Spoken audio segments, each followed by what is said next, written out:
আসসালামু আলাইকুম সুপ্রিয় শিক্ষার্থীবৃন্দু, ইসিএস কোচিংয়ের পক্ষ থেকে সবাইকে জানাই আন্তরিক শুভেচ্ছা ও অভিনন্দন। আমরা মোটামুটি ইসিএস কোচিংয়ের এটা একটা মাইলফলক বলতে পারি, কারণ এই করোনাকালীন সময়ে সবাই বাসায় বসে আমরা বোর হচ্ছি। ইসিএস কোচিং ইতিমধ্যে যদিও নন ডিপার্টমেন্টের বিভিন্ন ক্লাস শুরু করছে, তারপরেও ইসিএস কোচিংয়ের আজকে আমার ক্লাসের মাধ্যমে এই সিভিল ইঞ্জিনিয়ারিং ডিপার্টমেন্টের ক্লাসের মাধ্যম দিয়ে ডিপার্টমেন্ট ক্লাস শুরু করে দিয়েছে। সো এই জন্য সবাই ইসিএস কোচিংকে অন্তঃস্থল থেকে ধন্যবাদ জানানো উচিত আমি মনে করি। আর আপনাদের সাথে আছে আমি মোহাম্মদ রুহুল আমিন মানিক। আমি ডুয়েট থেকে সিভিল ইঞ্জিনিয়ারিং বিএসসি কমপ্লিট করছি, ডুয়েটের সিভিল 30তম বেসের স্টুডেন্ট। আর আমি আরেকটা পরিচয় দিয়ে আমি ডিপ্লোমা বাংলাদেশ সার্ভিং ইনস্টিটিউট থেকে সার্ভিং টেকনোলজিতে করছি।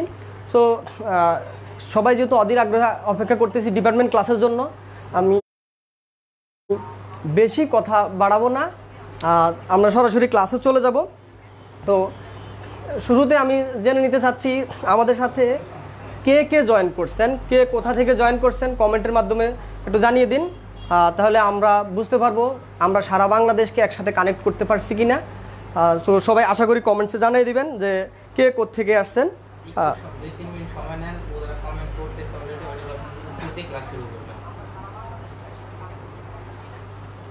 হ্যাঁ, আমাদের সাথে যুক্ত হয়েছেন ইঞ্জিনিয়ার আব্দুল্লাহ আল সাকিব।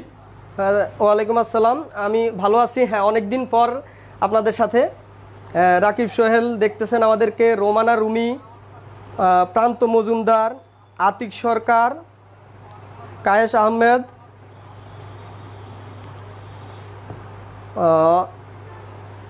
হ্যাঁ রোমানা আপু আমি আপনাকে চিনতে পারছি, আপনি উত্তরা ব্রাঞ্চে ক্লাস করতেন। রাকিব সোহেল নীলফামারী থেকে, বেলাল হোসেন যুক্ত হয়েছে, নুরুল ইসলাম।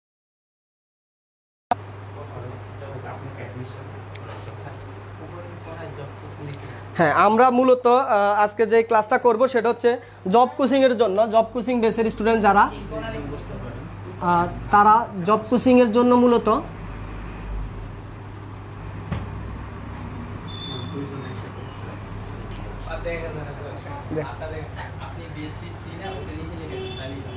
আচ্ছা আমরা জব কোচিংয়ের জন্য মূলত আজকের এই ক্লাসটা করব। তবে আমি এতটুকু বলতে পারি আপনাদের, শুধু জব কোচিং না, যারা ডুয়েট অ্যাডমিশন টেস্ট দিবেন, প্লাস হলো যারা প্রাইভেট ইউনিভার্সিটিতে বিএসসি ইঞ্জিনিয়ারিং করতেছেন, তাদের জন্য আজকের ক্লাসটা অনেক অনেক বেশি ইম্পর্ট্যান্ট। কারণ আমি ক্লাসটা এমনভাবে আলোচনা করব, সেটাতে আপনার থিওরিটিক্যাল জিনিস নিয়ে আলোচনা থাকবে, সেটাতে আপনার প্রিলির জন্য এমসিকিউ টাইপ আলোচনা থাকবে, ভাইবার জন্য গুরুত্বপূর্ণ যে টপিকসগুলো সেগুলো আলোচনা থাকবে। সো সুপ্রিয় শিক্ষার্থীবৃন্দু, আমাদের সাথে আরও যারা যুক্ত হয়েছেন আমরা দেখতে পেলাম রংপুর থেকে মনিরুজ্জামান মুরাদ মিয়া, তারপরে কল্যাণপুর ঢাকা থেকে সানোয়ার হোসেন, প্রান্ত মজুমদার নোয়াখালী থেকে। হ্যাঁ প্রান্ত মজুমদার, আমি আলহামদুলিল্লাহ ভালো আছি। কিশোরগঞ্জ থেকে চৈতি আক্তার। তো আস্তে আস্তে আমাদের ক্লাসে আমাদের শিক্ষার্থী বৃদ্ধি পাচ্ছে, আশা করি সময় আরও কিছুক্ষণ যাওয়ার পরে অন্যান্য শিক্ষার্থীরাও আসবে। সো এখন আমরা সরাসরি ক্লাসে চলে যেতে পারি। তো আমরা সার্ভিং নিয়ে যেহেতু আলোচনা করব, সার্ভিংয়ে প্রথম একটু জেনে নেই সার্ভিংটা আসলে আমাদের সিভিল ডিপার্টমেন্টে অনেকগুলো জব রিলেটেড অনেকগুলো সাবজেক্ট আছে, তার মধ্যে আমরা সার্ভিং নিয়ে আলোচনা করব। তো সার্ভিংয়ের মধ্যে সর্বপ্রথম সার্ভিংয়ের আমরা সংজ্ঞাটা একটু জানবো। সার্ভিং বলতে জরিপ বোঝায়, আর আমরা যে সার্ভিং নিয়ে আলোচনা করব সেটা হচ্ছে জরিপ বিজ্ঞান, অর্থাৎ জরিপ বিজ্ঞান সিভিল ইঞ্জিনিয়ারিংয়ের এটা একটা শাখা বা সিভিল ইঞ্জিনিয়ারিংয়ের অন্তর্ভুক্ত একটা সাবজেক্ট। তো এই সার্ভিং মানে হচ্ছে আমরা বিভিন্ন ধরনের ভূমি জরিপ করতে পারি, সেটা আকাশ জরিপ করতে পারি, পরবর্তীতে নদীর ক্ষেত্রে নদীপথ জরিপ করতে পারি, বিভিন্ন ধরনের জরিপের মধ্যে আসে। তো সার্ভিং টেকনোলজির বিভিন্ন ধরনের টপিকস আছে। প্রথম টপিকটা যেটা নিয়ে আমরা আজকে আলোচনা করতে চাচ্ছি সেটা হচ্ছে সেন সার্ভে, অর্থাৎ শিকল জরিপ। তো শিকল জরিপটা কি? আমি যদি শিকল জরিপটা জানতে চাই, শিকল জরিপটা হচ্ছে আমরা যদি সচরাচর কি বুঝি, শিকল দ্বারা যে জরিপ করা হয় সেটা শিকল জরিপ, অথবা ট্যাপ বা ফিতা দ্বারা যে জরিপ করা হয় সেটা শিকল জরিপ। হ্যাঁ সেটাও বুঝি, কিন্তু তার সাথে এটা সুন্দর একটা বইয়ের ভাষায় একটা সংজ্ঞা আছে, সেটা হচ্ছে কোনো একটা মৌজাকে কতগুলো ত্রিভুজাকৃতির খণ্ডে ভাগ করে যে জরিপটা করা হয় সেটাকেই আমরা শিকল জরিপ বলতে পারবো। তাহলে আমাকে যখন ভাইবা বোর্ডে বা কোনো জায়গায় কোশ্চেন করবে শিকল জরিপ বলতে তুমি কি বুঝো, তখন আমি বলবো যে শিকল জরিপ হলো ওইটা যেটা হচ্ছে কোনো একটা মৌজাকে বা কোনো একটা এলাকাকে যদি কতগুলো ত্রিভুজাকৃতির অংশে বিভক্ত করে ভাগ করে আমরা সেখানে জরিপ কার্যকর সম্পাদন করি, সেটা হচ্ছে আমাদের শিকল জরিপ। এই শিকল জরিপ করতে গিয়ে আমি ছোট্ট একটা গল্পের মতো বলবো শিকল জরিপে আমাদের কি কি লাগে। যেমন আমি যেহেতু সার্ভিং টেকনোলজিতে ডিপ্লোমা করছি, সো আমি জরিপ করার যে একটা অভিজ্ঞতা আছে, তো একটা অভিজ্ঞতা একটু শেয়ার করি ছোট্টভাবে। সেটা হচ্ছে আমি একদিন একটা জায়গা মাপতে গেলাম। তো জায়গা মাপতে গিয়ে আমি সেখানে দেখলাম যে যাওয়ার সময় আমি কিছু যন্ত্রপাতি নিয়ে গেলাম। তো যন্ত্রপাতিগুলো আমি যেটা নিলাম সেটা হচ্ছে আমি সেট স্কোয়ার নিলাম, আর পরবর্তীতে পেন্সিল নিলাম, পেন্সিল কাটার নিলাম, আর পরবর্তীতে আলফিন নিলাম, তারপরে সেট স্কোয়ার নিলাম, অপটিক্যাল স্কোয়ার নিলাম, ইত্যাদি এরকম কিছু যন্ত্রপাতি আমি নিলাম। আর যার জায়গা মাপবো তাকে আমি বলে দিলাম যে আপনারা একটা রশি কিনবেন, কিছু খুঁটি তৈরি করবেন। তখন তারাও এরকম, অর্থাৎ জিনিসটা আমি এখান থেকে শিখাতে চাচ্ছি যে সার্ভিং কাজে বা জরিপ কাজে কী কী ধরনের যন্ত্রপাতি প্রয়োজন হয়। এটা আমরা সাধারণত একটা জরিপ কাজে যা প্রয়োজন হয় নিজে থেকে লিখলেই হবে, মুখস্থ করার বিষয় না। তার পরবর্তীতে আসি, আমি যখন সেখানে গেলাম কার্যগুলো আমি কীভাবে সম্পাদন করলাম। কার্য সম্পাদন করলাম আমি এভাবে, আমি সেখানে গিয়ে সর্বপ্রথম আমি যেটা করলাম, গিয়ে বাড়ির যে মুরব্বী আছে তাদেরকে ডাক দিলাম। ডাক দিয়ে আমি জিজ্ঞাসা করলাম যে আচ্ছা এখানে মানে টোটাল বাড়িটা ঘুরলাম যে এখানে একটা তাল গাছ ছিল, এটা আছে কি না, বা এখানে একটা খুঁটি ছিল, এটা আছে কি না। তখন ওনারা মুরব্বীরা আমারে দেখাই দিল যে হ্যাঁ এই জায়গায় এটা ছিল, এখন নাই, বা আপনার কথা ঠিক আছে। কারণ আমি কিন্তু নকশা দেখে বা ম্যাপ দেখে দেখে আমি কিন্তু জিনিসটা ফাইন্ড আউট করছি। তো এটা দ্বারা আমি কি বুঝাইছি, আমি প্রথম যে বাড়িটা ঘুরে দিলাম, এই বাড়িটা ঘুরে দেওয়ার ফলে আমার যেটা হইলো সেখানে আমার একটা প্রাথমিক যে পর্যবেক্ষণ জরিপ সেটা হইলো। প্রাথমিক পর্যবেক্ষণ জরিপ করতে গিয়ে আমি কি করলাম, প্রাথমিক পর্যবেক্ষণ জরিপ করতে গিয়ে আমি যেটা করলাম সেখানে আমি স্টেশন বিন্দু চিহ্নিত করলাম। কারণ আমি স্টেশন বিন্দুগুলো নির্বাচন কোথায় কোথায় স্টেশন বিন্দুগুলো আছে সেটা নির্বাচন করার চেষ্টা করলাম, কারণ ওই মুরব্বীদের জিজ্ঞেস করার মাধ্যমে। তার পরবর্তীতে আমি যেটা করলাম স্টেশন বিন্দুগুলো চিহ্নিত করলাম। কিভাবে, ওই যে আমি আগেই বলে রাখলাম যে আপনারা খুঁটি তৈরি করে রাখবেন। তো ওনারা নির্দিষ্ট যে জায়গাগুলো, ওই জায়গাগুলোতে ওনারা খুঁটি, আমি যেখানে যেখানে বললাম সেখানে খুঁটি ফুটে দিল। তার মানে আমি জরিপ কার্য কীভাবে সম্পাদন করলাম, প্রথমে প্রাথমিক পর্যবেক্ষণ জরিপ করলাম, তারপরে কি করলাম, তারপরে হচ্ছে আমি স্টেশন বিন্দুটা নির্বাচন করলাম, তারপরে স্টেশন বিন্দুটা আমি চিহ্নিত করলাম। তারপর আমি ওই যে সুতা বললাম, সুতা দ্বারা আমি শিকল রেখা যেটা পঙ্ক্তিকরণ বলে, শিকল রেখা পঙ্ক্তিকরণ করলাম। অর্থাৎ টোটাল এরিয়াটাকে একটা সুতা দিয়ে বেঁধে চারপাশে আমি একটা রেখার মাধ্যমে সোজা করার চেষ্টা করছি, এটা হচ্ছে শিকল রেখা পঙ্ক্তিকরণ। তারপরে আমি কি করলাম, আমি রাফ করে নিলাম আগেই একটা ওই জায়গাটা টোটাল কেমন সেটা দেখার জন্য। সেই অনুসারে আমি একটা ফিল্ড বুক তৈরি করলাম। অর্থাৎ আমি মাঠে গিয়ে যেই জায়গাটা পাইলাম সেই জায়গাটা আমি মাপ দিলাম। মাপ দেওয়ার পরে আমি সেখান থেকে দেখা গেছে ওই ডাটাগুলো আমি আমার যেই ফিল্ড বুক বলি, যেটা যে রাফ যে খাতাটা সেটাতে আমি উল্লেখ করলাম, অর্থাৎ এটাকে ফিল্ড বুক। তার মানে আমি ফিল্ড বুক তৈরি করলাম। তার পরবর্তীতে আমি যেটা করলাম, ফিল্ড বুক তৈরি করার পরে আমি সেখানে নকশায় কালীকরণ করলাম। অর্থাৎ আমি চিহ্নিত করলাম যে কোনটা কোন এরিয়া, কোনটা নাল জমি, কোনটা ভিটা জমি, এগুলো চিহ্নিত করলাম। তারপরে ফাইনালি আমি যেটা করলাম, ফাইনালি আমি ক্ষেত্রফলটা নিরূপণ করে বাড়ির মালিককে আমি বুঝিয়ে দিলাম যে আপনার জায়গায় এই পরিমাণ আছে।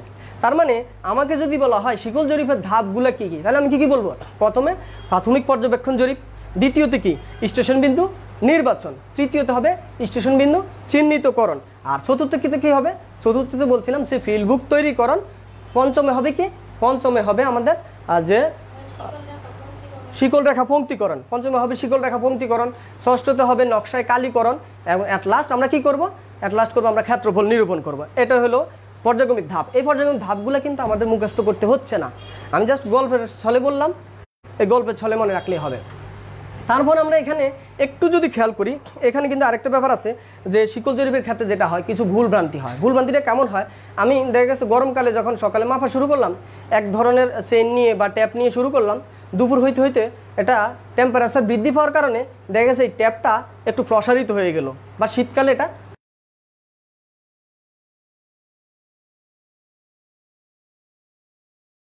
পুঞ্জীভূত ভ্রান্তি। এটা ভেরি ভেরি ইম্পর্টেন্ট একটা কোশ্চেন, যে পুঞ্জীভূত ভ্রান্তি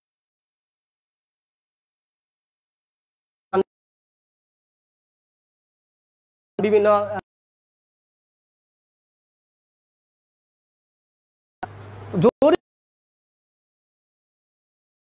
অতিরিক্ত লম্বা হাঁটা হয় তাকে আমরা পুঞ্জীভূত ভ্রান্তি। এই পুঞ্জীভূত ভ্রান্তি রিলেটেড ম্যাথ নিয়ে আলোচনা করা হয়েছে সাধারণত শিকল জরিপে। তো আমরা এই শিকল জরিপে যাওয়ার আগে শিকলগুলো সম্পর্কে বিভিন্ন ধরনের চেইন সম্পর্কে আমরা একটু জানবো।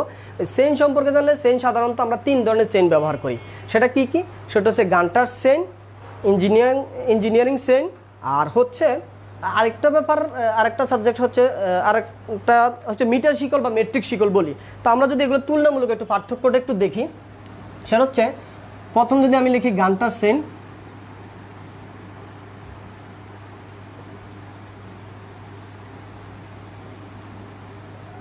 তারপরে হচ্ছে আমাদের ইঞ্জিনিয়ারিং শিকল,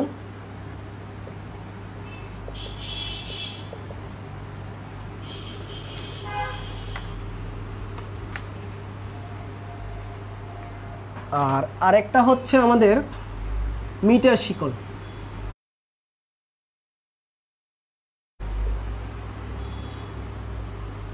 তাহলে আমরা এই 3 ধরনের শিকলের মধ্যে একটু তুলনামূলক পার্থক্য দেখব। এই 3 ধরনের শিকল নিয়ে আমরা সাধারণত কাজ করে থাকি।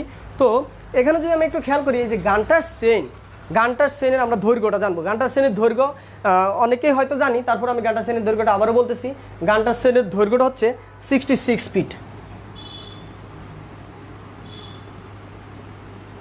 66 ফিট। আর ইঞ্জিনিয়ারিং শিকলের দৈর্ঘ্যটা হবে 100 ফিট। আর মিটার শিকলে বিভিন্ন ধরনের হয়ে থাকে, বাজারে আমরা বিভিন্ন ধরনের ট্যাপ পেয়ে থাকি। সেটা কি 20 মিটার, 25 মিটার বা 30 মিটার। তাহলে মিটার শিকলে আমরা কি পাচ্ছি? 20 মিটার বা 25 মিটার বা 30 মিটার। অর্থাৎ আমরা এই চ্যাপ্টারে এই 5টা শিকল সম্পর্কে মাত্র 5 ধরনের 66 ফিটের যে গান্টার চেইন, 100 ফিটের ইঞ্জিনিয়ারিং চেইন, আর 20, 25 বা 30 মিটার চেইন, এই চেইনগুলো সম্পর্কে আমরা একটু জানবো। আর আমরা প্রত্যেকটা চেইন সেই আদিকাল থেকে, এখন না, অর্থাৎ সার্ভিং লগ্ন শুরু থেকেই যেটা হয়, প্রত্যেকটা চেইনকে সমান 100 ভাগে ভাগ করা হয়। তার মানে আমি এটাকে বলতে পারি এটা কত ভাগটা কত হবে? এখানে ভাগটা হবে 100 ভাগ, এটাও 100 ভাগ। ইঞ্জিনিয়ারিং শিকল, মিটার শিকলের ক্ষেত্রে একটু ভিন্নতা আছে। সেটা কি? মিটার শিকলের ক্ষেত্রে 20 মিটার এবং 25 মিটার হবে সমান 100 ভাগে। 20 মিটার 25 মিটার হবে সমান 100 ভাগে ভাগ হবে। আর 30 মিটার যেই শিকলটা, সেটা হবে 150 ভাগে ভাগ। এই জিনিসটা একটু জানা থাকতে হবে সবার, যে প্রত্যেকটা শিকল সমান 100 ভাগে ভাগ, তবে শুধুমাত্র 30 মিটার শিকল বাদ দিয়ে। 30 মিটার শিকলটা কত ভাগে ভাগ হবে? 30 মিটার শিকলটা হবে 150 ভাগে ভাগ। আর এই প্রত্যেকটি ভাগকে কি বলা হয়? প্রতিটি ভাগকে লিঙ্ক বলা হয়, এক লিঙ্ক। এটা আমাদের একটু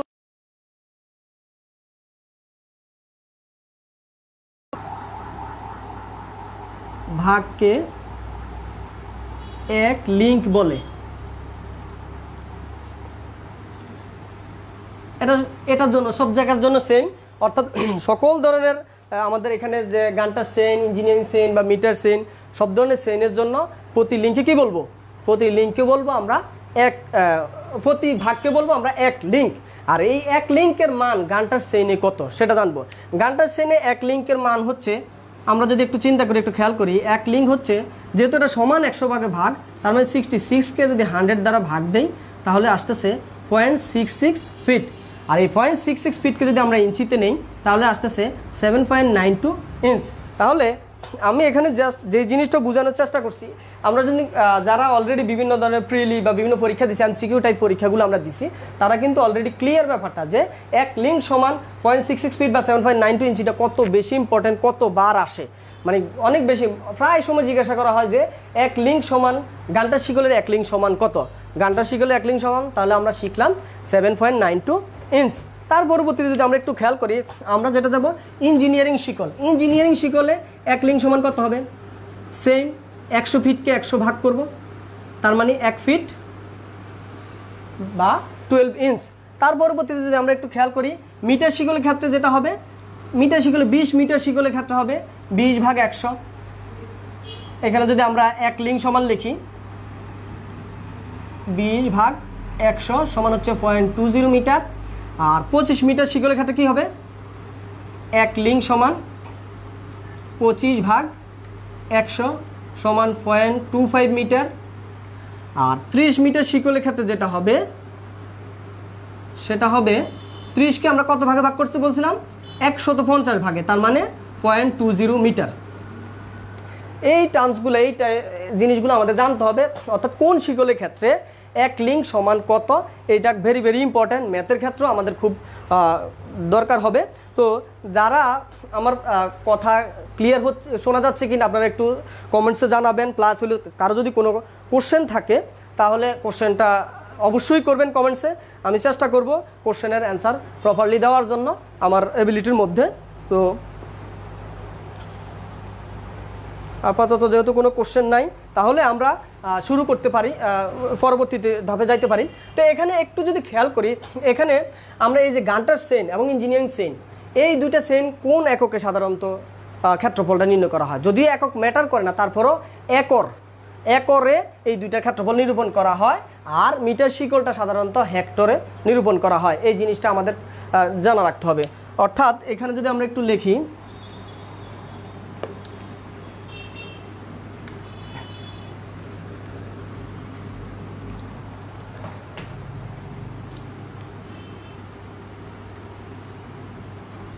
এটার ক্ষেত্রফল নিরূপণ করবো আমরা একরে, এটাও একরে, আর মিটার শিকলটা নির্ণয় করব আমরা হেক্টরে।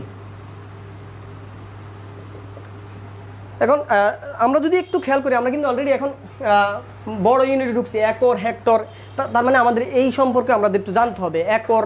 এক একরে কত বর্গ মিটার বা কত শতক, বা এক হেক্টরে কত বর্গ মিটার, এই জিনিসগুলো আমাদের একটু জানতে হবে। কারণ আমরা সাধারণত কি জানি, আমরা সাধারণত জানি যে মিটার, সেন্টিমিটার, ছোট ছোট একক আমরা ম্যাথ করতে পারি। তো বড় এককে কীভাবে ছোট একক কনভার্ট করতে হবে বা ছোট একক বড় একক কনভার্ট করব, এই জিনিসগুলোর জন্য আমাদের যেটা জানা দরকার সেটা হচ্ছে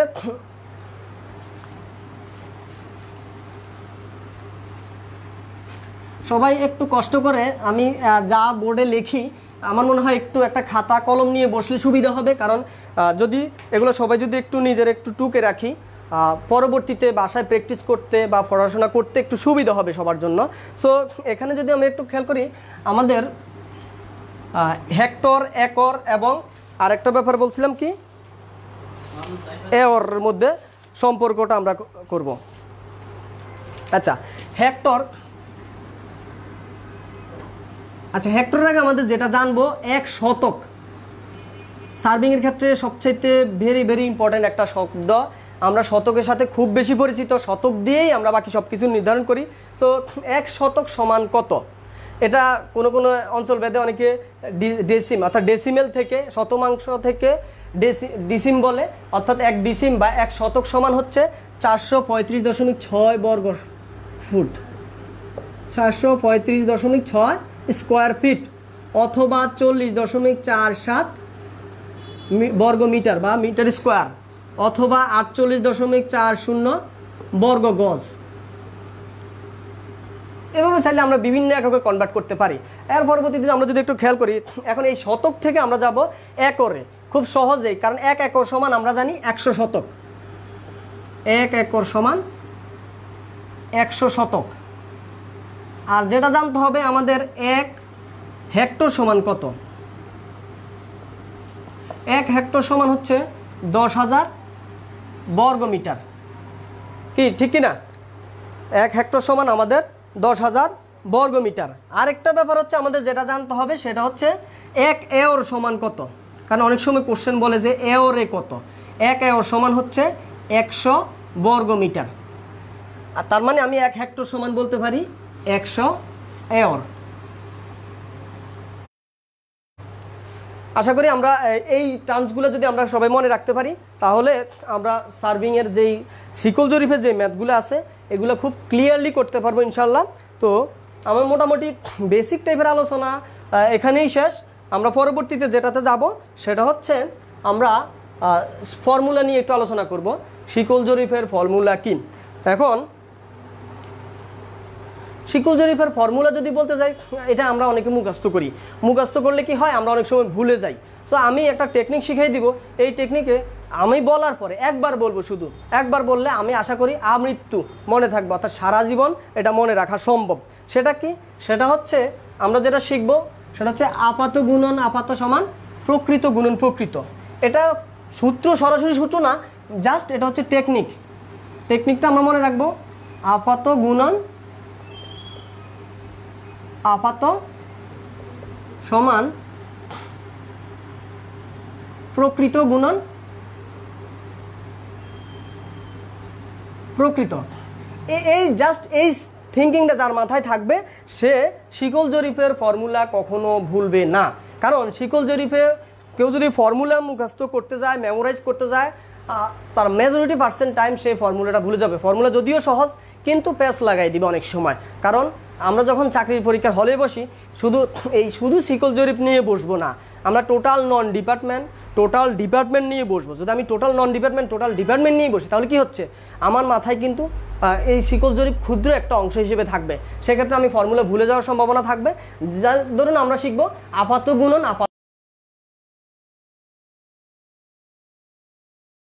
আমি যদি শিকলের সাথে আমি যদি রেখার তুলনা করি, তাহলে হবে যেমন আমি আপাতকে প্রাইম দ্বারা প্রকাশ করব বা ডট দ্বারা প্রকাশ করব, আর প্রকৃতকে নর্মাল দ্বারা প্রকাশ করব। যেমন আমি যদি বলি আপাত শিকলের দৈর্ঘ্য গুণন আপাত রেখার দৈর্ঘ্য সমান প্রকৃত শিকলের দৈর্ঘ্য গুণন প্রকৃত রেখার দৈর্ঘ্য। তার মানে খুব সহজই, কিন্তু আমার মাথায় কি আছে, আমার মাথায় কিন্তু সূত্র নাই।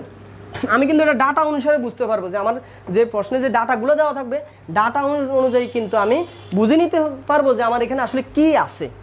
আমার এখানে কি রেখার সাথে শিকলের সম্পর্ক করছে, নাকি ক্ষেত্রফলের সাথে শিকলের সম্পর্ক করছে, এই জিনিসটা কিন্তু আমি ক্লিয়ারলি বুঝতে পারবো। তো এখানে যেন আমি শিকলের সাথে যখন রেখার সম্পর্ক করছি, তখন এটা দাঁড়াইছে। এখন যদি আমি শিকলের সাথে আমি একটা জমির ক্ষেত্রফলের সাথে তুলনা করি, তখন কি হবে? তখন হবে আমার, সেটা একটু খেয়াল করি, সেটা হচ্ছে আমি বলছিলাম কি আপাত, তার মানে আপাত অর্থাৎ শিকলের দৈর্ঘ্য স্কোয়ার গুণন এ প্রাইম, অর্থাৎ আপাত গুণন আপাত ক্ষেত্রফলের সাথে কাকে রাখছি, আপাত ক্ষেত্রফলের সাথে রাখছি আপাত দৈর্ঘ্যের স্কোয়ারকে। এখানে স্কোয়ার দেওয়ার কারণ হচ্ছে যেহেতু আমি এটা ক্ষেত্রফলের সাথে সম্পর্ক করছি, এজন্য। এখন কথা হচ্ছে আমি এই ভাষায় কি লিখবো তাহলে, প্রকৃত গুণন প্রকৃত। অর্থাৎ আমার কিন্তু এখানে একটু খেয়াল করি, আমি কিন্তু ফর্মুলা মেমোরাইজ করতে হচ্ছে না, আমার জাস্ট মাথায় কি সেট করে নিছি, আপাত গুণন আপাত ইকুয়াল টু প্রকৃত গুণন প্রকৃত। তাহলে আমি এখানে জাস্ট যখন আমি ক্ষেত্রফলের সাথে শিকলের কম্পেয়ার করছি, তখন এই ফর্মুলা হচ্ছে। এখন যদি আমি ক্ষেত্রফলের সাথে রেখার কম্পেয়ার করি, তখন কি হবে? তখন হবে যে D prime square into A prime equal to D square into A. Just কিন্তু আমরা কিন্তু একটু খেয়াল করে দেখি, প্রত্যেকবার কিন্তু আমরা নর্মাল যেটা করলাম, আপাততের সাথে আপাত রাখলাম, প্রকৃতর সাথে প্রকৃত রাখলাম। এই ছিল আমাদের ফর্মুলার আলোচনা। এখন এতটুক পর্যন্ত এতক্ষণ যা আলোচনা করলাম, এটা যদি কেউ না বুঝে থাকি বা কোনো জিনিস যদি রিপিট করতে হয়, কমেন্টসের মাধ্যমে জানাই প্লিজ, আমি অ্যান্সার দেওয়ার চেষ্টা করব। সবাই কমেন্টসে জানান যদি কারো কোনো প্রবলেম হয়।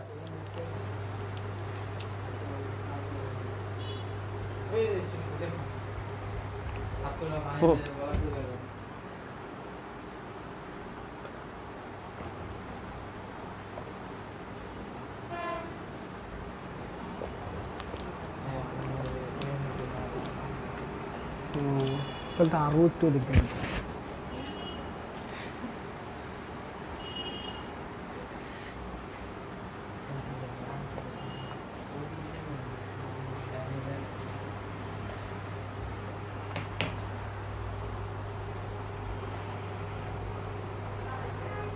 তাহলে আশা করি যা বুঝাইছি তা সবাই বুঝতে পারছেন। যেহেতু কোশ্চেনে তেমন কোনো কোশ্চেন নাই কমেন্টসে, তাহলে আমরা মোটামুটি ম্যাথের দিকে চলে যাব এখন।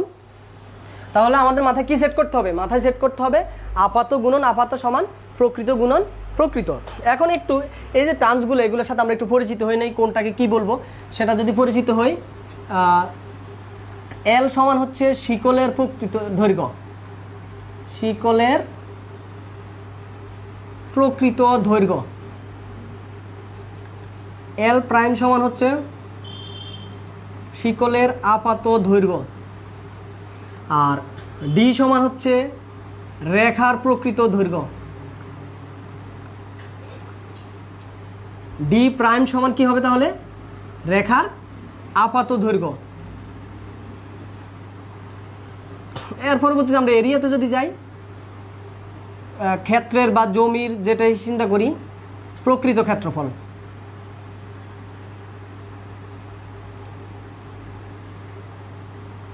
আর এ প্রাইম হবে জমির আপাত ক্ষেত্রফল। জাস্ট আমি যেটা বুঝাতে চাচ্ছি, আমরা এখানে প্রাইম দ্বারা যেটা বুঝাইছি, প্রাইম দ্বারা বুঝাইছি আপাতটা, আর নর্মাল যেটা এল ডি এ এগুলো দ্বারা বুঝাইছি আমাদের প্রকৃতটা। তাহলে আমরা লাস্ট 2 লাইন আবার রিপিট করবেন প্লিজ। আচ্ছা, লাস্ট 2 লাইন যেটা হচ্ছে, আমি আবারও বলি, আমরা বলছিলাম আমরা মেমোরিতে নিব কি আপাত গুণন আপাত সমান প্রকৃত গুণন প্রকৃত, জাস্ট এটাই মাথায় রাখবো। তার পরবর্তীতে আমাদের শিকলের সাথে যদি রেখার সম্পর্ক হয়, তাহলে শিকলের আপাত দৈর্ঘ্য গুণন রেখার আপাত দৈর্ঘ্য সমান শিকলের প্রকৃত দৈর্ঘ্য গুণন রেখার প্রকৃত দৈর্ঘ্য। অর্থাৎ আমাদের ফর্মুলা মুখস্থ করতে হচ্ছে না, মেমোরাইজ করতে হচ্ছে না। ঠিক তদ্রূপ আমরা এবার রেখার সাথে এরিয়ার কম্পেয়ার করলাম, এর পরবর্তীতে আমরা শিকলের সাথে ক্ষেত্রফলের কম্পেয়ার করলাম, এর পরবর্তীতে আমরা এখানে প্রত্যেকটা ডিটারমিনেশন অর্থাৎ কোনটা দ্বারা কি বোঝায় আমরা সেটা চিহ্নিত করলাম। দেখি, এল বলছিলাম শিকলের প্রকৃত দৈর্ঘ্য, এল প্রাইম বলছি শিকলের আপাত দৈর্ঘ্য, ডি বলছি রেখার প্রকৃত দৈর্ঘ্য, ডি প্রাইম বলছি রেখার আপাত দৈর্ঘ্য, এ বলছি জমির প্রকৃত ক্ষেত্রফল, এবং এ প্রাইম দ্বারা কি বলছি, এ প্রাইম দ্বারা বলছি জমি বা ভূমিখণ্ড যেটাই আমরা পরিমাপ করি না কেন বা জরিপ করি না কেন সেটার আপাত ক্ষেত্রফল। সো আমরা এখন সরাসরি ম্যাথে চলে যাই, কারণ আমাদের বেসিক আলোচনা এতটুকুই ছিল। বেসিক আলোচনার ক্ষেত্রে এখন আমরা যেহেতু আমরা লাইভ ক্লাসেই আসি, তাহলে অনেকের হয়তো বা বই সাথে নাই, সেজন্য আমি কোশ্চেনটা একটু লিখি। সবাই কোশ্চেনটা নিজের খাতা একটু টুকে নেবেন সাথে সাথে।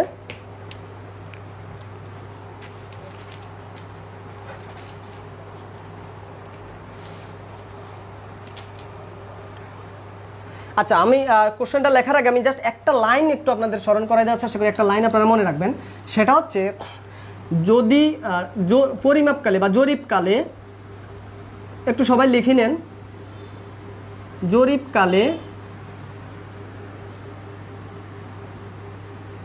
যদি শিকলের দৈর্ঘ্য মাপতে মাপতে বৃদ্ধি পায়,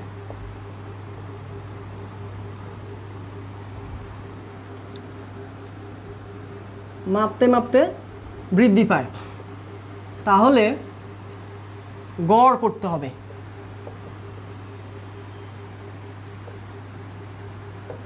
তার মানে এই জিনিসটা অনেক বেশি ইম্পর্টেন্ট। এই লাইনের মাধ্যমেই কিন্তু আমরা মূলত এই ম্যাথগুলো করতে পারবো। এই একটা লাইনের কারণে পুরা ম্যাথে অনেক গোলমাল লাগে। আমি এতটুকু হেল্প করে বলতে পারবো, শিকল জরিপ বুঝে না এমন কেউ নাই, শিকল জরিপের ম্যাথ পারে না এমন কেউ নাই। শুধুমাত্র শিকল জরিপের অঙ্ক ভুল হয়, অনেক মানে বড় বড় উস্তাদেরও ভুল হয়। সেটা কোন জায়গায়? সেটা হচ্ছে এই ভাষাগত চেঞ্জের কারণে। আর এই ভাষাগত চেঞ্জের খেলাটা মূলত এই একটা লাইনের ভিতরে। অর্থাৎ শুধুমাত্র যদি মাপতে মাপতে দৈর্ঘ্য বৃদ্ধি বা হ্রাস পায়, এখানে আমি কথাটা শুধু বৃদ্ধি লিখছি, সেটা হবে বৃদ্ধি বা হ্রাস পায়,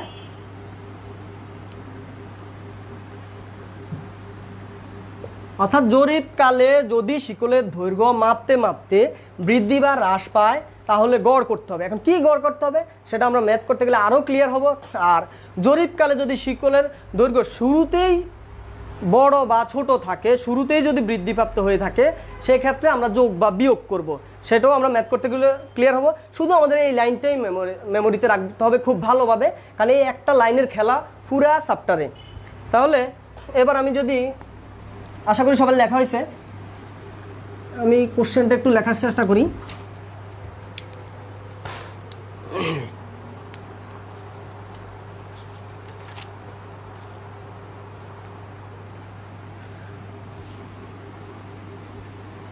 দশ সেন্টিমিটার অতিরিক্ত খাটো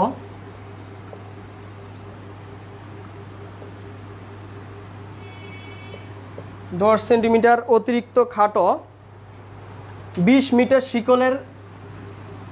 মিটার শিকল দিয়ে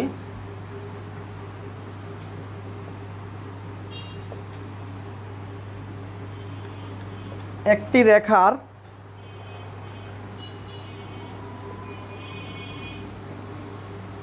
একটি রেখা পরিমাপ করে পাওয়া গেল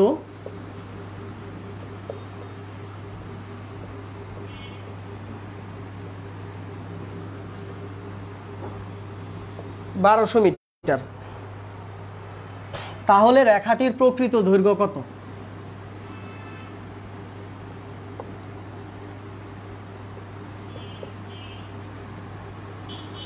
প্রকৃত দৈর্ঘ্য কত? এই হলো আমাদের কোশ্চেন। তো আমি এখন যদি কোশ্চেনটা একটু ব্যাখ্যা করার চেষ্টা করব, সেটা হচ্ছে 10 সেন্টিমিটার। আচ্ছা, আমি শুরুতেই বলছিলাম, একটা সংজ্ঞা বলছিলাম, যদি কোন শিকলের দৈর্ঘ্য যদি অতিরিক্ত খাটো হয় অথবা অতিরিক্ত লম্বা হয়, সেক্ষেত্রে শিকলটা কি হবে, যে ভ্রান্তি দেখাবে সেটা কি ভ্রান্তি বলবো আমরা, সেটাকে আমরা বলবো।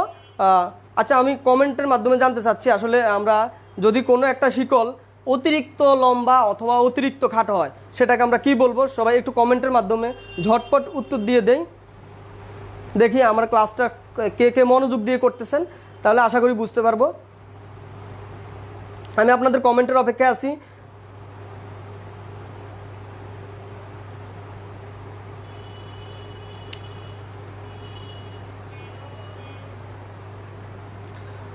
এখন পর্যন্ত কারো কোনো কমেন্টস পাই না, তার মানে কি আমি কি ক্লাস বুঝাইতে পারতেছি না, বা কেউ কি মনোযোগ দিয়ে ক্লাস করতেছেন না? হ্যাঁ, একজন ভাই আনসার দিচ্ছে ভ্রান্তি। হ্যাঁ, আমরা অর্থাৎ কোনো একটা শিকল যদি জরিপকালে অতিরিক্ত খাটো অথবা অতিরিক্ত লম্বা হয় সেটাকে আমরা পুঞ্জীভূত ভ্রান্তি বলবো। ধন্যবাদ। ক্লাস আশা করি সবাই এভাবেই মনোযোগ দিয়ে ক্লাসটা করতেছেন। তো এখন আমরা সংজ্ঞায় কোশ্চেনে যাই, সেটা হচ্ছে 10 সেন্টিমিটার অতিরিক্ত খাটো 20 মিটার শিকল দিয়ে একটি রেখা পরিমাপ করে পাওয়া গেল 1200 মিটার, তাহলে রেখাটির প্রকৃত দৈর্ঘ্য কত? তার মানে আমরা যদি একটু খেয়াল করি যে আমরা একটা রেখা পরিমাপ করব, এই রেখাটা বলছে 10 সেন্টিমিটার অতিরিক্ত খাটো, তার মানে জিনিসটা কি হচ্ছে, 10 সেন্টিমিটার খাটো মানে কি মাইনাস হবে, মানে যেই রেখাটা আছে, যেই শিকলটা আছে 20 মিটারের শিকলটা 10 সেন্টিমিটার খাটো, এই 10 সেন্টিমিটার খাটো একটা শিকল দিয়ে আমরা একটা রেখা পরিমাপ করে কত পাইলাম, 1200 মিটার পাইলাম। তার মানে এর দৈর্ঘ্যটা আমি লিখতে পারি 1200 মিটার। তাহলে এখানে একটু খেয়াল করি, এই যে 10 সেন্টিমিটার শিকল দিয়ে আমি যে রেখা 10 সেন্টিমিটার খাটো শিকল দিয়ে যেটা মাপলাম, 10 সেন্টিমিটার খাটো শিকল দিয়ে যেটা মাপলাম সেটা হচ্ছে এই একটা রেখা মাপলাম, যে রেখাটা পাইলাম 1200 মিটার। তাহলে এখন এই রেখাটা এখানে -10 সেন্টিমিটার খাটো, কোন শিকলটা, এই যে 20 মিটার শিকলটা, তার মানে আমি এটা 20 মিটার থেকে মাইনাস করব। এখন কথা হচ্ছে 20 তো আছে মিটারে, তাহলে 10 সেন্টিমিটারটা আমরা কিসে নিয়ে নিব, অবশ্যই মিটারে নিয়ে নিব। তার মানে 10 সেন্টিমিটারকে যদি আমি 100 দ্বারা ভাগ দিই মিটারে চলে যাবে। তার মানে আমাদের এখানে কত আসতেছে, 20 - 10/100 দিলে কত, 19.9 মিটার আসতেছে। তার মানে আমার শুরুতেই একটা যে শিকলটা শুরুতেই খাটো, নাকি মাপতে মাপতে বড় হয়েছে, মাপতে মাপতে ছোট হয়েছে? অবশ্যই মাপতে মাপতে ছোট হয় নাই, সেটা শুরুতেই ছোট হয়েছে। এখন যদি একটু খেয়াল করি, আমাদের বলছে যে তাহলে রেখাটির প্রকৃত দৈর্ঘ্য কত। এখন এই ম্যাথটা করার ক্ষেত্রে বা শিকল জরিপের ক্ষেত্রে আমি আরও একটা টেকনিক সবাই বলে দিই। টেকনিকটা হচ্ছে এমন যে আমরা যখনই শিকল জরিপ করব চিন্তা করব যে শিকল জরিপের প্রকৃত দৈর্ঘ্য কি কি হয়। আচ্ছা, বাজারে কি 20 মিটারের যে শিকলটা সেটা কি কখনো 20 মিটার থেকে বেশি পাওয়া যাবে বা 20 মিটার থেকে কম পাওয়া যাবে? কার্যক্ষেত্রে বা জরিপ ক্ষেত্রে এসে আমরা ছোট বা বড় পাইতে পারি, কিন্তু বাজার থেকে কিনলে তো স্ট্যান্ডার্ডই পাবো, ঠিক না? তার মানে প্রকৃত দৈর্ঘ্য কখনো চেঞ্জ হয় না। প্রকৃত দৈর্ঘ্য কয়টা জিনিস হয়, 5টা জিনিস মনে রাখতে হবে। সেটা হচ্ছে গান্টার শিকলের ক্ষেত্রে 66 ফিট, ইঞ্জিনিয়ারিং শিকলের ক্ষেত্রে 100 ফিট, এবং মিটার শিকলের ক্ষেত্রে 20 মিটার, 25 মিটার এবং 30 মিটার। অর্থাৎ মনে রাখতে হবে এল এর মান কখনো এই 5টার বাইরে হবে না। এল কি, এল হচ্ছে শিকলের প্রকৃত দৈর্ঘ্য। শিকলের প্রকৃত দৈর্ঘ্য কখনো 5টা জিনিসের বাইরে হবে না। সেটা আবারও বলতেছি কি কি, সেটা হচ্ছে আমি একটু লিখি 66 feet, 100 feet, 20 meter, 25 meter, 30 meter. অঙ্ক যতই ঘুরাক বা যতই কঠিন করুক, যতই জটিল করুক, যত কথাই বলুক, এই এল এর মান কখনো এই 5টার বাইরে হবে না। আমরা ভাষা ধরতে পারি আর না পারি এই টেকনিকটা মনে রাখবো, যেহেতু শুরুতে আমরা আলোচনা করছি কোন 5টা জিনিস মিলে আমাদের অর্থাৎ কোন 5টা শিকল বা চেইন বা ট্যাপ আমরা বাজারে পাই, তাহলে এল এর মান এই 5টার বাইরে কখনো হবে না। নাম্বার 1 ডিসিশন হচ্ছে এটা। নাম্বার 2, প্রশ্নের শেষে দেখব কি চাইছে। প্রশ্নের শেষে চাইছে প্রকৃত দৈর্ঘ্য কত। কার প্রকৃত দৈর্ঘ্য? রেখাটির প্রকৃত দৈর্ঘ্য। আমাদের জন্য প্রশ্ন যদি কেউ নাও বুঝি, তারপরেও আমাদের জন্য টেকনিক্যালি প্রশ্নটাকে ডাটা লেখা সম্ভব। এখন তারপরেও এখানে আরেকটা ব্যাপার আছে। ব্যাপারটা কি, আমাদের যে একটা জিনিস মাথায় রাখতে হবে, আচ্ছা আমি যদি ভুল শিকল দিয়ে একটা জিনিস মাপি, সেটা কি ভুল হবে না প্রকৃত হবে? অবশ্যই ভুল হবে। হ্যাঁ, আবার যদি আমি প্রকৃত শিকল দিয়ে মাপি, তাহলে আমি প্রকৃতটা পাবো। তাহলে এই জিনিসটা বুঝার আছে। এখানে ভাষাগত চেঞ্জের কারণে অনেকে বুঝতে পারে না, যার কারণে আমি টেকনিকটা বলে দিলাম। তাহলে আমরা এই প্রশ্ন থেকে যদি আমরা লিখি, এখানে আমাদের এল এর মান কত হবে? 20 মিটার। কারণ আমি বলছি এল এর মান এই 5টার বাইরে হবে না। তাছাড়া এখানে আমাদের বলছে কি 20 মিটার শিকল দিয়ে জরিপ করার জন্য, তার মানে এল এর মান হবে অলওয়েজ 20 মিটার। তার পরবর্তীতে যদি আসি, এখানে এই যে বলছে যে শুরুতেই 10 সেন্টিমিটার খাটো, তার মানে কি এটা আমরা অ্যাভারেজ করা লাগতেছে না। তার মানে আমাদের এল প্রাইম আসতেছে কত? এল প্রাইম 20 - 10/100 অর্থাৎ 19.9 মিটার। অর্থাৎ আমাদের শিকলের আপাত দৈর্ঘ্য যেটা, ভুল শিকল যেটা, সেটা হচ্ছে 19.9 মিটার। আর কি হলো, এই ভুল শিকল দ্বারা কি মাপলাম? ভুল মাপলাম। তার মানে রেখার আপাত দৈর্ঘ্য দেওয়া আছে 1200 মিটার। তার মানে আমাদের কাছে চাইছে কি রেখার প্রকৃত দৈর্ঘ্য। এই হলো আমার প্রশ্ন অনুসারে যদি আমি এখানে অ্যান্সার করি, অর্থাৎ ডাটাগুলো লিখি, তাহলে এটা দাঁড়াচ্ছে। এখন কথা হচ্ছে, যদি কেউ প্রশ্ন অনুসারে অনেক সময় না বুঝি, তার জন্য টেকনিকটা কি, এল এর মান এই 5টার বাইরে হবে না, তার মানে এল এর মান 20 মিটার। আর শেষে আছে রেখাটির প্রকৃত দৈর্ঘ্য কত, তার মানে রেখা ডি ইকুয়াল টু হোয়াট। তার মানে অটোমেটিকলি বুঝতেছি এল এর মান পেয়ে গেলাম, তার মানে অতিরিক্ত খাটো যেটা, সেটা কি শিকলের আপাত দৈর্ঘ্য। আরেকটা কি পাচ্ছি? আরেকটা পাচ্ছি যে রেখার, অর্থাৎ যেহেতু রেখার প্রকৃত দৈর্ঘ্য চাইছে, তার মানে রেখার যে দৈর্ঘ্যটা দেওয়া আছে সেটা কি, সেটা হচ্ছে রেখার আপাত দৈর্ঘ্য। আশা করি সবাই আমরা প্রশ্নের ডাটাগুলা ডিটারমাইন করতে পারবো। তার মানে এখন আমরা চলে যাই, আমি বলছিলাম কি মাথায় সেট করার জন্য আপাত গুণন আপাত সমান প্রকৃত গুণন প্রকৃত।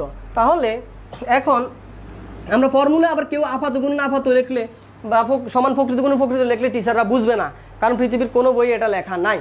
এটা সম্পূর্ণ ব্যক্তিগত টেকনিক মনে রাখার জন্য। তো আমরা যদি এখানে ফর্মুলা লিখবো, ফর্মুলা আমরা এখানে কার কার সাথে সম্পর্ক করছে? শিকল এবং রেখা, ঠিক কিনা? এখানে শিকল এবং রেখার সাথে সম্পর্ক করছে। তাহলে আমরা লিখবো শিকলের আপাত দৈর্ঘ্য গুণন রেখার আপাত দৈর্ঘ্য সমান শিকলের প্রকৃত দৈর্ঘ্য গুণন রেখার প্রকৃত দৈর্ঘ্য। আশা করি আমাদের শুরুর আলোচনা থেকে এটা সবাই লিখতে পারবো, সবাই বুঝতে পারছি। এখন আমাদের জাস্ট কাজ সহজ, আমরা সব ডাটা পেয়ে গেছি, জাস্ট এখন ইনপুট করব। এল প্রাইম হচ্ছে 19.9, ডি প্রাইম হচ্ছে 1200, এল হচ্ছে 20 মিটার। আমাদের ডি এর মান ক্যালকুলেট করতে হবে। সবাই একটু ডি এর মানটা ক্যালকুলেট করে কমেন্টসের মাধ্যমে একটু জানাই ডি এর মানটা কত হবে। সবাই ঝটপট ক্যালকুলেশন করে কমেন্টসের মাধ্যমে জানাই।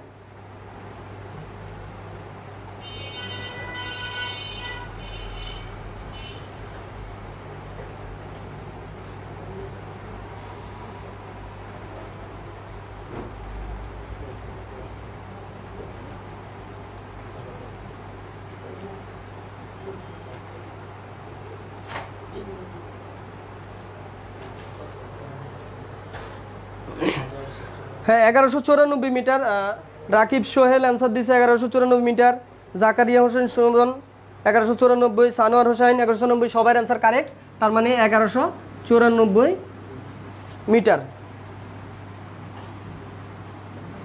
এখন আমি যদি মানে সিক্রেট যদি বলি, সেন্স সার্ভে থেকে যদি কেউ 10টা রিটেন পরীক্ষা দেয়, অর্থাৎ কোথাও 10টা পরীক্ষার মধ্যে 5টাতেই সেন্স সার্ভের ম্যাথ আসে, আর 5টা সেন্স সার্ভে মানে জাস্ট একটা রেশিও দেখাইলাম, মানে এত বেশি ইম্পর্টেন্ট সেন্স সার্ভে।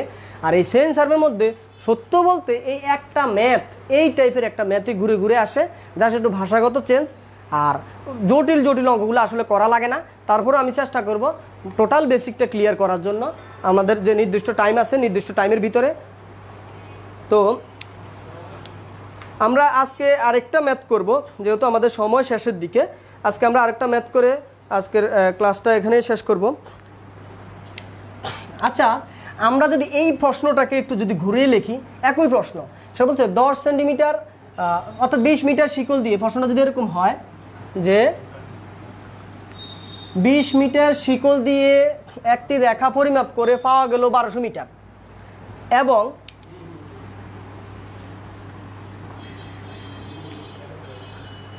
এবং শেষে দেখা গেল যে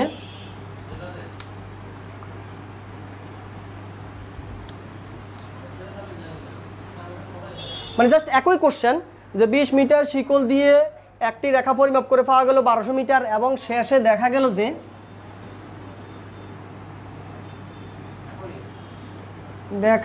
যে শিকলটি 1/4 লিঙ্ক বেশি হয়েছে বা বৃদ্ধি পেয়েছে, যেটাই লিখি, রেখাটির প্রকৃত দৈর্ঘ্য কত?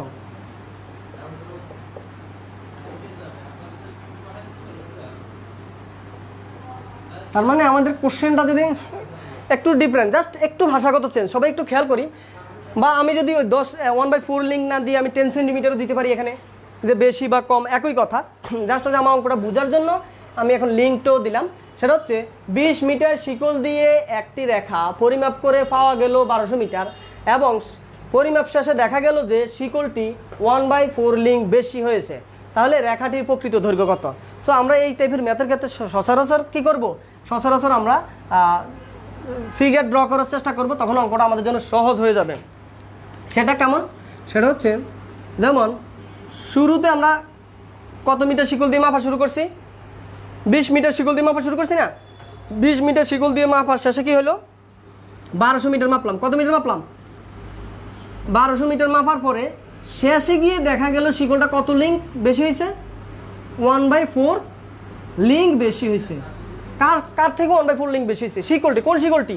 20 মিটারের যে শিকলটি আছে সেই শিকলটি। তার মানে এখানে আমি 20 মিটারের শিকলটির সাথে 1/4 লিঙ্ক যোগ করব। এখন আমার কোশ্চেন হচ্ছে বা আমার প্রশ্ন হচ্ছে, আমি 20 হচ্ছে মিটারে অথচ 1/4 হচ্ছে লিঙ্কে, আমি কি মিটারের সাথে লিঙ্ক যোগ করলে রেজাল্ট পাবো? অবশ্যই না। লিঙ্ককে আমার কিসে কনভার্ট করতে হবে? লিঙ্ককে মিটারে কনভার্ট করতে হবে। এখন আমরা এক লিঙ্ক সমান কত জানি 20 মিটার শিকলের ক্ষেত্রে? কিছুক্ষণ আগে কিন্তু আমি লিখে দিছি। এক লিঙ্ক সমান জানি আমরা 0.20 মিটার। তার মানে আমরা এই লিঙ্কটাকে 1/4 লিঙ্কে কী করবো? 0.20 দ্বারা যদি গুণ দেই, কারণ 1/4 লিঙ্ক সমান আমরা ওই নিয়মে কী লিখতে পারি? 0.20 ইন্টু 1/4। তাহলে 1/4কে 0.20 দ্বারা যদি গুণ দেই, তাহলে আমরা কি পেয়ে যাব? আমরা যে মিটারে পেয়ে যাব। তাহলে কত মিটার হয়? একটু ক্যালকুলেশন করে বলি।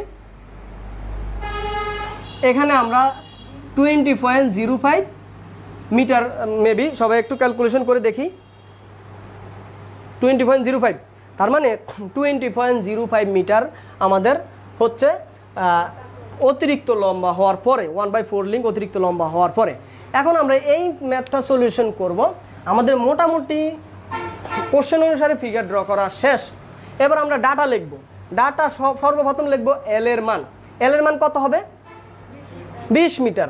কারণ আমি ডিসিশন নিয়ে নিয়েছি কি, এল এর মান 5টা জিনিসের বাইরে লিখব না। 20 মিটার, 25 মিটার, 30 মিটার, 66 ফিট বা 66 ফিট, আর হইল 100 ফিট। এই 5টা জিনিসের বাইরে লিখব না। তার মানে আমাদের এল এর মান হচ্ছে 20 মিটার, যেহেতু প্রকৃত দৈর্ঘ্য চেঞ্জ হয় না সেজন্য। আর আমাদের এল প্রাইমটা কি হবে? এল প্রাইম, এখানে একটু খেয়াল করি তো, শিকলটা শুরুতে ছিল 20 মিটার, শেষে গিয়ে দেখতেছি 20.05 মিটার। আচ্ছা, এখন এটা কি মাপতে মাপতে বৃদ্ধি পাইছে না? তার মানে মাপতে মাপতে বৃদ্ধি পেলে কি হয়? মাপতে মাপতে বৃদ্ধি পাইলে অ্যাভারেজ করতে হয়। তা আমি যদি মাপতে মাপতে বৃদ্ধি পাইলে যদি আমি অ্যাভারেজ করি, তাহলে কি হবে? তাহলে হবে 20 যোগ 20.05 ভাগ 2। তার মানে আমাদের কি দাঁড়াচ্ছে? 20.025 মিটার। ক্লিয়ার সবাই? তার মানে আমরা কিন্তু এখন অলরেডি এল প্রাইমও পেয়ে গেলাম, আপাতত দৈর্ঘ্যটা। ওই যে একটা লাইন লিখছিলাম, যদি কোনো একটা শিকল জরিপকালে মাপতে মাপতে বৃদ্ধি পায়, তখন আমরা কি করব? তখন আমরা গড় করব, অ্যাভারেজ করব। তার পরবর্তীতে যাই আমরা ডি প্রাইম। ডি প্রাইমটা কি হবে? ডি প্রাইমটা হবে আমাদের এখানে যেহেতু আমি ভুল শিকল দিয়ে মাপছি, একটু খেয়াল করি 20 থেকে 0.05 একবারে হয় নাই, একবার হয়েছে, একবারে হয় নাই, সেটা কি হয়েছে আস্তে আস্তে বাড়ছে। হয়তো এখানে 20.01 হয়েছে, এখানে 20.03 হয়েছে, এভাবে বৃদ্ধি পাইছে। তার মানে আমি কি ভুল শিকল দিয়ে মাপছি। তার মানে এখানে আমার যে ডি প্রাইমটা 1200 মিটার কি হবে ভুল শিকলের, অর্থাৎ এটা হবে 1200 মিটার হবে আমাদের ভুল রেখার মাপ, অর্থাৎ আপাত দৈর্ঘ্য হবে, রেখার আপাত দৈর্ঘ্য হবে 1200 মিটার। আর বলছে রেখাটির প্রকৃত দৈর্ঘ্য কত, তার মানে ডি ইকুয়াল টু হোয়াট, রেখাটির প্রকৃত দৈর্ঘ্য। তার মানে আমরা যদি এখানে একটু খেয়াল করি যে আমাদের আলটিমেটলি কি দরকার, রেখার প্রকৃত দৈর্ঘ্য। আবার ওই যে আগের টেকনিকে যদি যাই, শুরুতেই যদি রেখার প্রকৃত দৈর্ঘ্য ডি ইকুয়াল টু হোয়াট দিই, তাহলে 1200 নিয়ে আমার কোনো চিন্তাই করতে হচ্ছে না, অটোমেটিক 1200 কি আসতেছে, এটা আপাত দৈর্ঘ্য আসতেছে। তার মানে আমরা এখন ফর্মুলা সেই আগের কথা কি, আপাত গুণন আপাত সমান প্রকৃত গুণন প্রকৃত। তাহলে শিকলের আপাত দৈর্ঘ্য গুণন রেখার আপাত দৈর্ঘ্য সমান শিকলের প্রকৃত দৈর্ঘ্য গুণন রেখার প্রকৃত দৈর্ঘ্য। তার মানে আমি যদি এখানে এখন জাস্ট মানগুলো লিখি, যে শিকলের আপাত দৈর্ঘ্য কত পাইলাম আমরা 20.025, রেখার আপাত দৈর্ঘ্য পাইলাম 1200 মিটার, শিকলের প্রকৃত দৈর্ঘ্য হচ্ছে 20 মিটার, রেখার প্রকৃত দৈর্ঘ্য ডি ইকুয়াল টু হোয়াট। সবাই ঝটপট ক্যালকুলেশন করে ডি এর মানটা একটু বলি, কমেন্টসে দ্রুত সবাই ক্যালকুলেশন করি, বলি ক্যালকুলেশন করি।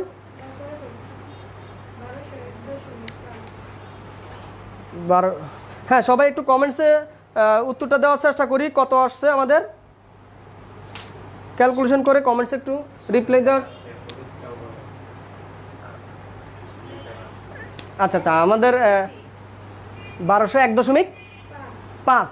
আচ্ছা, আমাদের যেহেতু সামনেও কিছু স্টুডেন্ট আছে, হ্যাঁ, তো ওনারা অলরেডি ক্যালকুলেশন করে ফেলছে, অর্থাৎ আমরা অনলাইনে যারা আছি তাদের সাথে সামনে যারা আছে তারা একটু এগিয়ে আছে নাকি। হ্যাঁ, অনেকে অ্যান্সার দিয়েছে, জাকারিয়া হোসেন, সানোয়ার হোসেন এবং রফিক সিভিল, ওনারা সবাই বলছে 1201.5। তার মানে আমাদের অঙ্ক এখানেই শেষ, 1201.5। তাহলে আমরা কি শিখতে পারলাম, আমরা শিখতে পারলাম যে যদি আমরা অ্যাভারেজ করি, কখন অ্যাভারেজ করব, মাপতে মাপতে যদি বৃদ্ধি বা হ্রাস পায়, শুধু বৃদ্ধি না কিন্তু বৃদ্ধি, অর্থাৎ দৈর্ঘ্যের পরিবর্তন হইলে আমরা অ্যাভারেজ করব, আর যদি দৈর্ঘ্যের পরিবর্তন না হয় তাহলে আমরা অ্যাভারেজ করব না। তো সুপ্রিয় শিক্ষার্থীবৃন্দু, আমরা মোটামুটি শিকল জরিপের বেসিক ক্লাসটা আজকে নিলাম। নেক্সট ক্লাসে আমরা শিকল জরিপের আরও ডিপলি কিছু আলোচনা করব ইনশাল্লাহ। তো আমরা মোটামুটি সবাই, আমি আজকে যেই আলোচনাগুলো করছি, বেসিক আলোচনা প্লাস যেই ম্যাথগুলো করাইছি, এই রিলেটেড ম্যাথগুলা প্লাস হলো বেসিক আলোচনাগুলা সবাই একটু বাসায় নিজেরা প্র্যাকটিস করতে হবে। প্র্যাকটিসের বিকল্প কিছু নাই, শেখার বিকল্প কিছু নাই। তো সবাই আশা করি ক্লাসটা ভালোভাবে এনজয় করছেন। দেখা হবে পরবর্তী ক্লাসে। ধন্যবাদ, আসসালামু আলাইকুম। আর আপনাদের পরবর্তী ক্লাস হবে 10টায় ইলেকট্রিক্যাল টেকনোলজি ক্লাস হবে 10টায়। সো আমি আজকের মতো এখানেই বিদায় নিচ্ছি। আল্লাহ হাফেজ, আসসালামু আলাইকুম।